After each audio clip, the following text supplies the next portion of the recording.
The TVWAN News is proudly brought to you by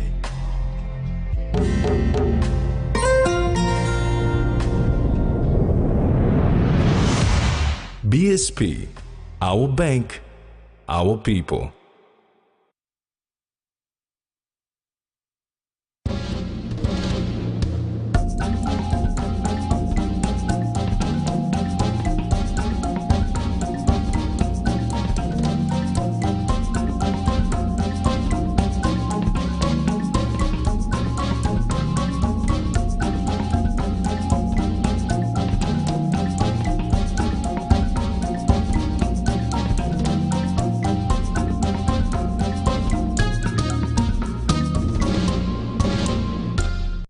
Hello and thanks for joining us. This is TVWAN News.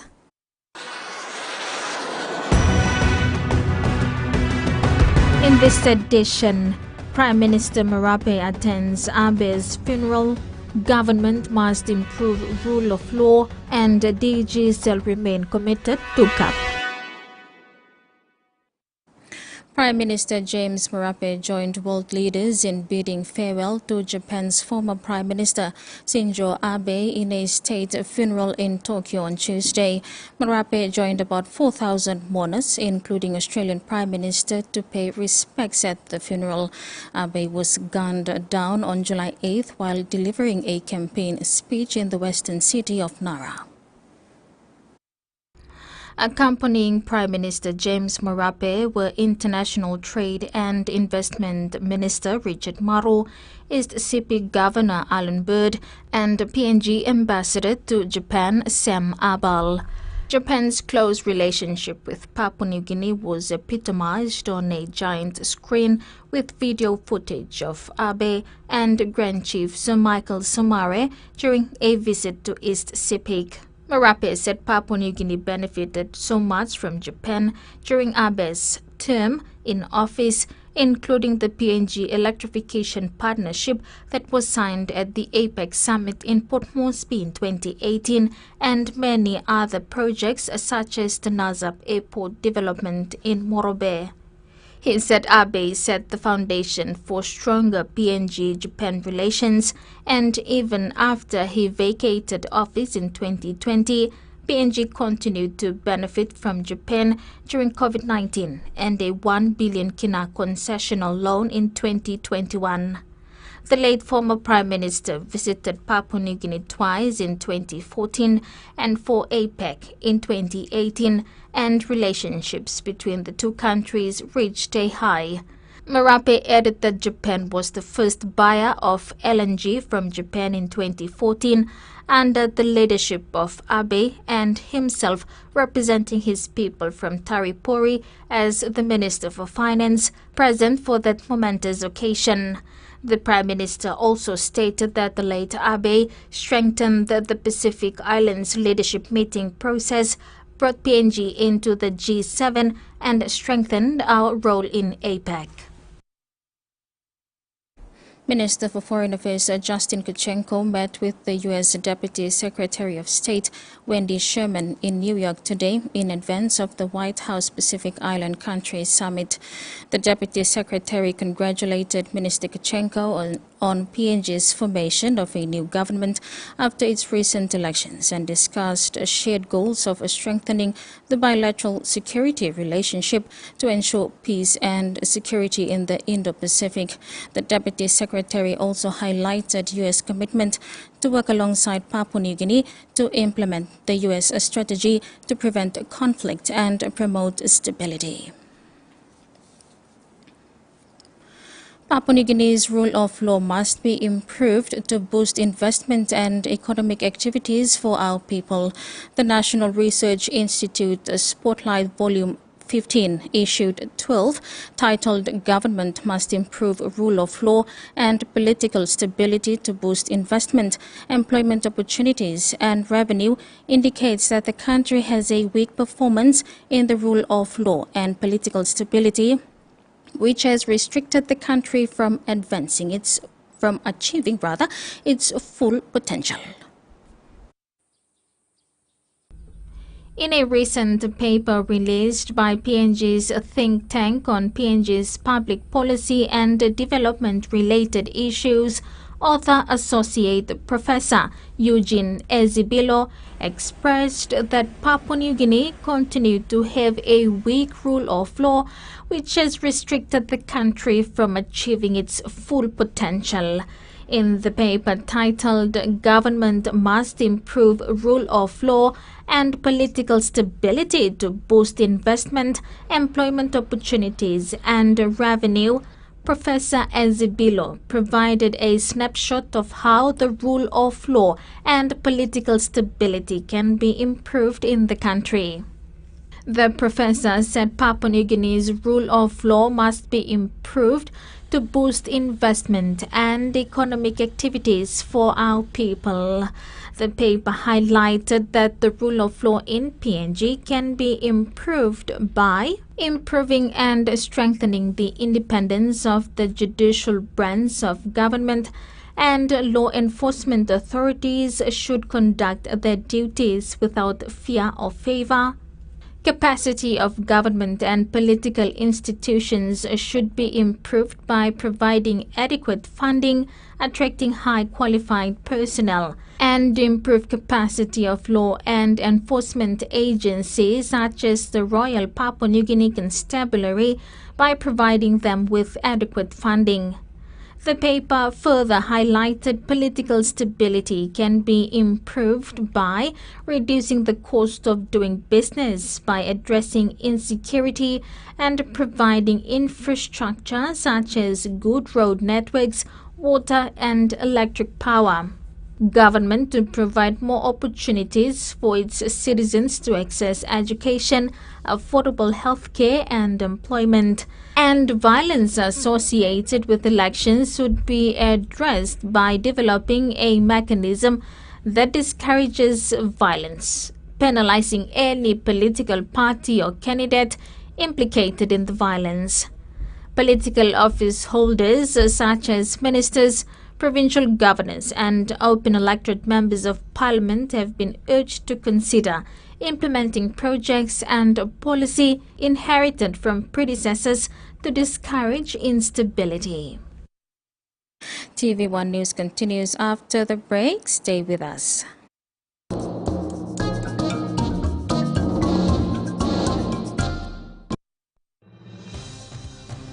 With BSP Internet Banking, you can enjoy your banking at home, at work, or wherever you are. BSP Personal Internet Banking allows you to view your accounts and transactions, transfer money, bill pay, schedule future payments, or access your bank statements. Visit your nearest BSP branch to register now. BSP Internet Banking, the smarter way to bank. BSP, our bank, our people.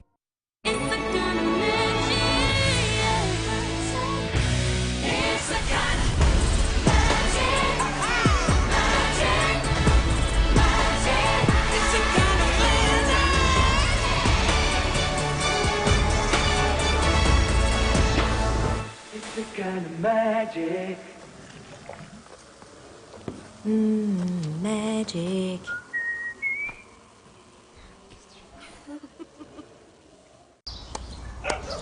Ton. Hino ton. Dreaman yet? If you can't stop thinking about the Hino range of trucks, then you better drive one today. Hino. Ton.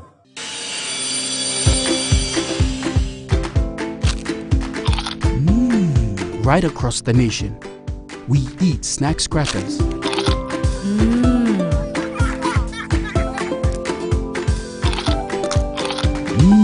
Emi trupla. all get a young planalapun, only like him snacks crackers. Only make him here, no PNG, one-time lay biscuit company. It's crunchy and tasty. It's irresistible.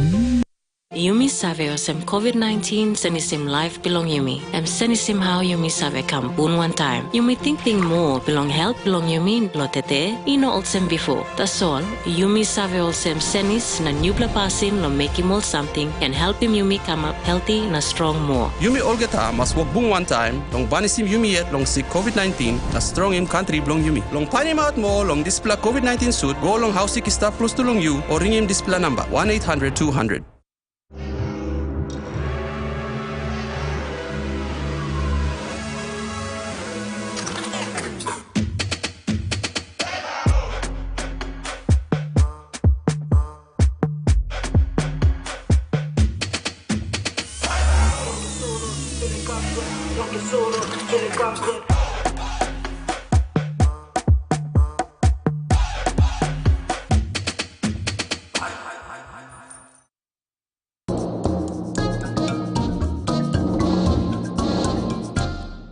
Welcome back.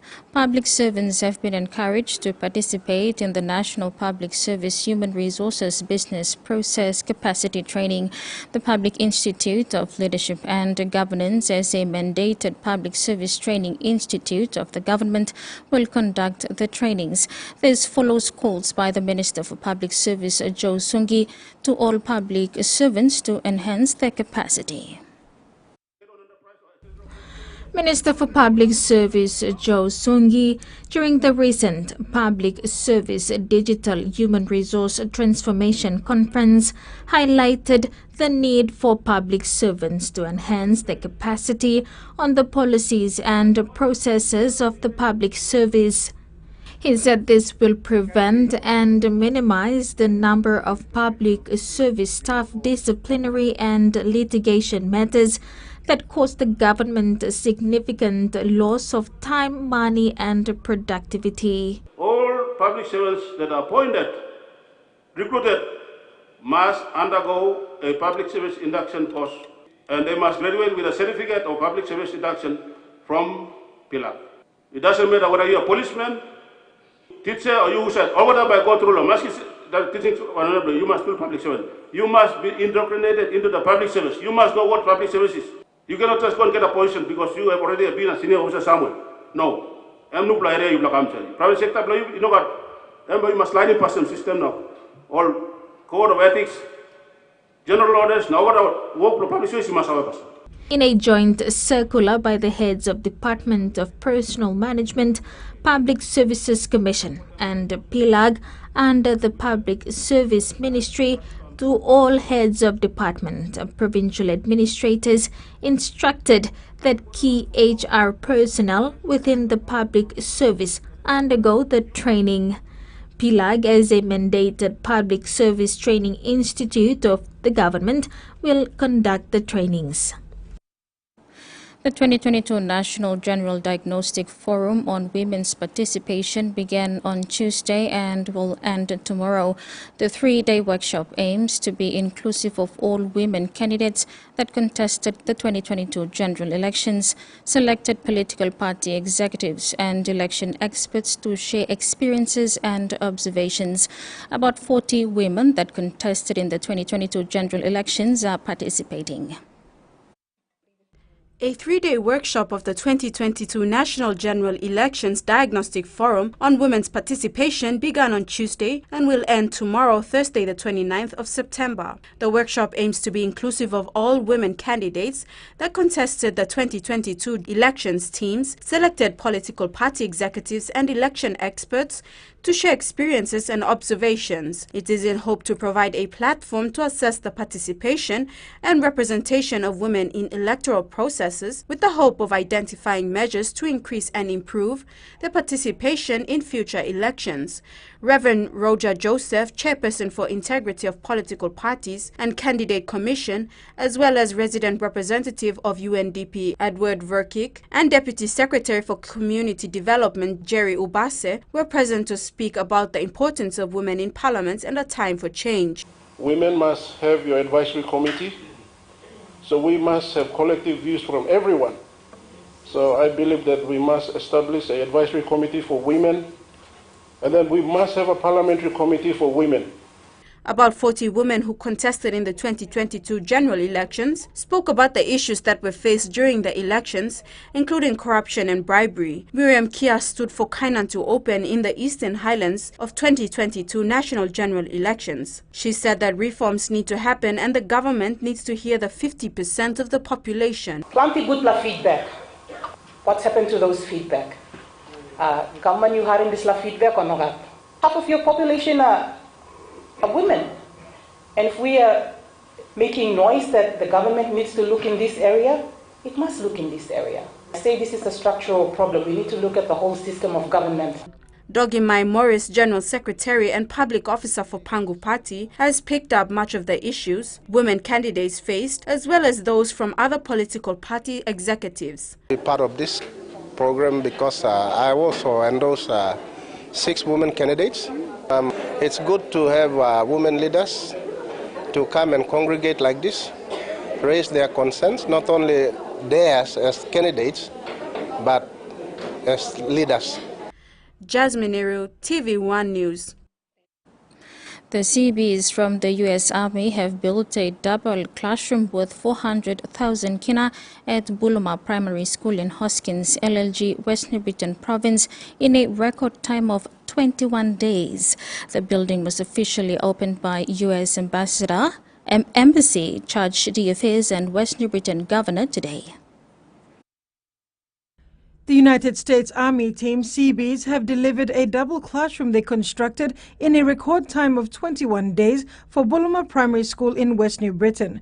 The construction was at a cost of 400,000 kina. West New Britain Governor Sasindran Muthuvel and U.S. Embassy Charge d'Affaires Joe Zadrozny officiated in the cutting of the first ribbon and were later joined by the Seabees in cutting the other ribbons. Governor Muthuvel said education is important for everyone and the province has faced multi-challenges in terms of addressing the various social issues. He said education is being used as an avenue in addressing or mitigating these social challenges. So we are thankful for US CBs for coming and building our educational infrastructure, and also we thank you for your commitment to look forward for in future projects. We also commit in any projects which US government undertakes. We are more than happy to partner. We are even more than happy to counterfund any programs, be it helping our rural jetties, where people, 70% of our West New Britain province is a maritime province. Mr. Zadrozny agreed, saying school is very important in the country. CB's team leader, Lieutenant Jonathan Abibi, had this to say on the successful completion of the infrastructure. Very excited for completing the project on time and being able to give it to Buluma Primary for their furthering their educational opportunities. Really excited to be a part of that. They worked from 5 a.m. to 10 p.m. daily for 21 days to build the double classroom. This is a partnership program between U.S. and the Pacific Island nations. The students and staff of the Buluma Primary School presented gifts to the U.S. CBs as a token of their appreciation. Carol Kidu Jr., TV1 News. The Miss Pacific Islands pageant PNG announced a new partnership with local business Hannah's Beauty Box, who will be providing its hair and makeup services for 50 models participating in the 2022 Palmolive Project runway on Saturday, 1st of October. MP IP Slawakana said the partnership was a significant event as it was a milestone to see a local business blossom into an inspiring success story. The Miss Pacific Island pageant announced its partnership with local business Hannah's Beauty Box, who will be doing hair and makeup for the pageant's 50 models for the 2022 Palmolive Project runway held at the Alibi Bar and Grill. Present to officiate the ceremony was MPIP chairperson Molly O'Rourke. Hannah's Beauty Box, as Bernice has said, is 100% a totally owned Papua New Guinean business or company who has gracefully or graciously accepted to partner with us this year in the 2022 Palmolive Project runway. HBB, as you have heard now, that they will be doing the hair and makeup for our 50 models, and also prize winner for the Model of the Year. So that is an additional component of the sponsorship this year too. Mrs. O'Rourke said HBB is a business that impacts people's lives in making them feel empowered, and working with MPIP PNG is a worthy cause that continues to empower young women through education and economic activities such as designing and grooming. MPIP chaperone and treasurer Lewakana said the partnership was a significant event, as it was a milestone of its own to see a local business blossom into an inspiring success story for all Papua New Guineans to appreciate. Speaking on behalf of HBB is Admin Support Officer Berenice Tetaga. And to partner with MPIP, who is also very big in Papua New Guinea, we're so thankful for this opportunity and support that you're providing for us. We know that you provide avenues for young women, and that's what we also like to do here at Hennes Beauty Board. Leilani Konjib as Miss Rapopo and her fellow pageants are looking forward to the weekend's event that looks to be an evening to remember. On Saturday, the HBB team will comprise of an 8 hair and makeup crew and their 2 photographers to capture the magical moments at the Palmolive Project runway. Carol Kidu Jr., TVWAN News. And now the finance news. The kina closed unchanged at $0.2840 US dollars in the interbank market. At Bank South Pacific, your kina was buying $0.2765 US dollars, $0.4274 Australian dollars, $0.2816 euro, and 39.67 Japanese yen. Looking at commodity prices at New York close, all closed lower except coffee and cocoa closed higher. And on the stock market, the Dow Jones closed at 126 points lower. The ASX closed at 34 points lower, and all ordinaries closed at 37 points lower. You're watching TV1 News. In sports, DJ Cell committed to Cup and Rising Stars rewarded.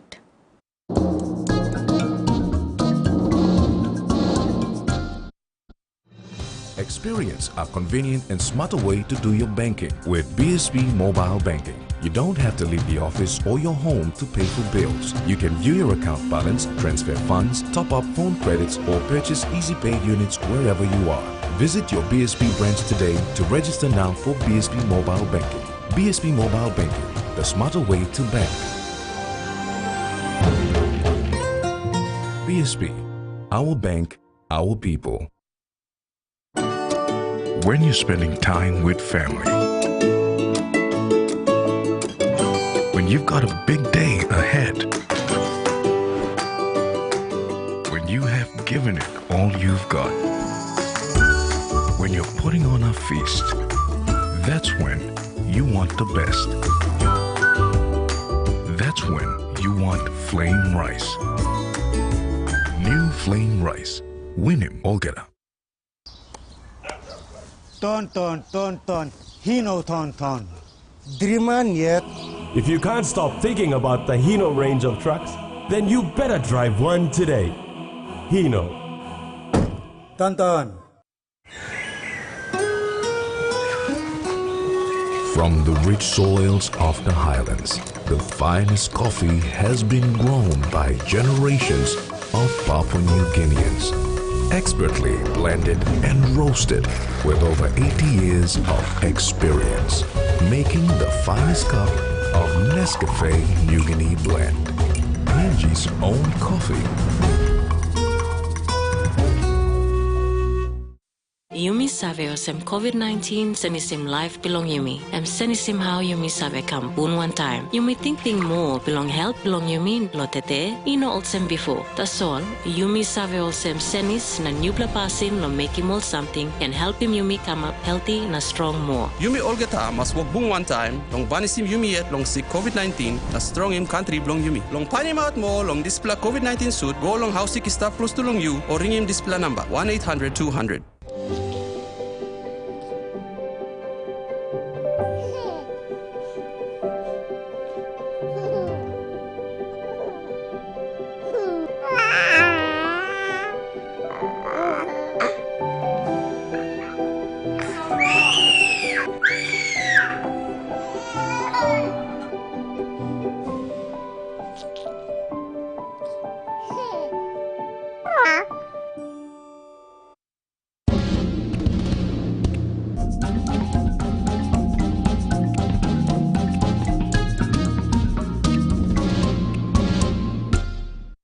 Welcome back. Naming rights sponsor of the PNG National Rugby League competition, the DGCL Cup, has indicated it would remain committed to supporting the game moving forward.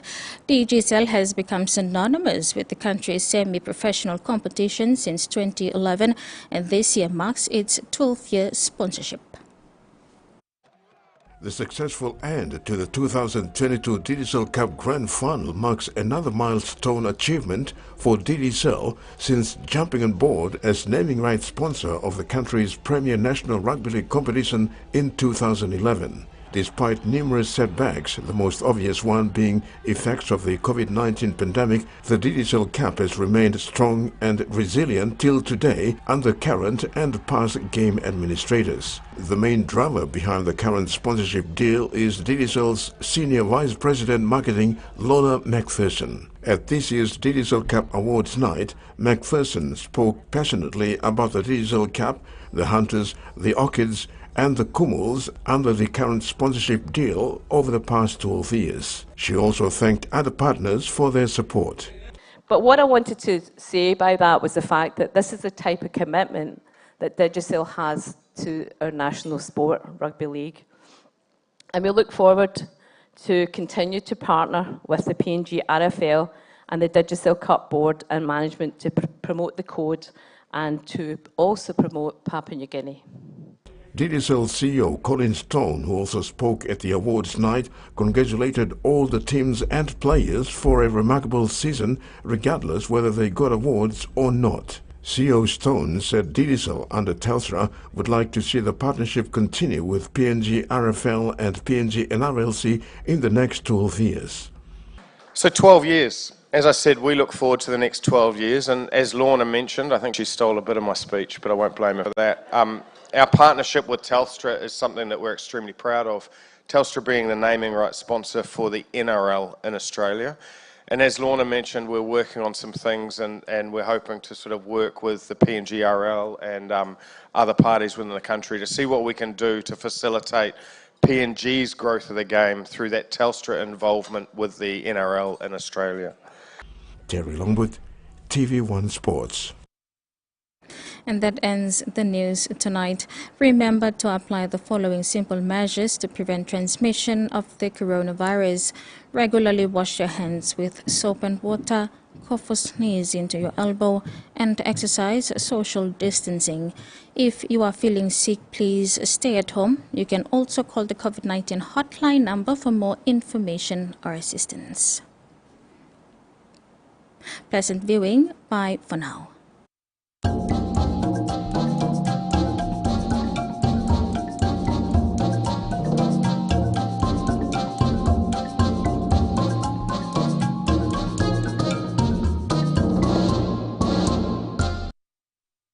The TVWAN News was proudly brought to you by